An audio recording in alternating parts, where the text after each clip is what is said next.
Magsasagawa rin po ang inyong lingkod ng isang website kung saan may ipapakita po natin ang freedom of information o pagkakaroon po ng transparency sa ating barangay. Yes! Marami pong nagtatanong, ano yung freedom of information or transparency? Naisip ko po ang isang website na yon upang maiwasan po ang korupsyon sa ating barangay. Yes!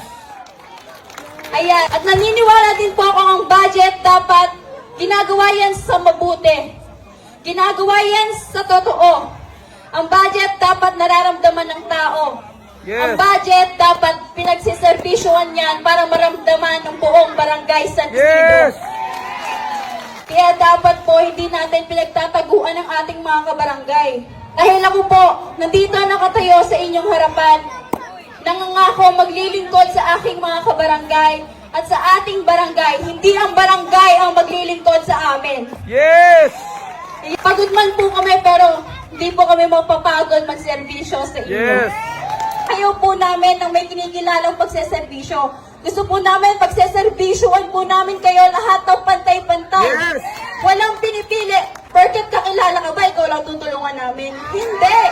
Mapamahirap ka man, mapamayaman ka man, kapag kailangan mo ng tulong, tutulungan ka ng United Yes! San Isidro.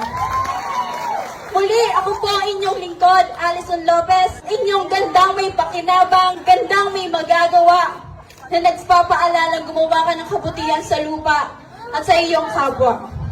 Upang matuwa ang langit at ulanin tayo ng biyaya. To God be the Yes! glory. Grabe ka! Pininabutan ako sa eksena mo! Ang galing mo!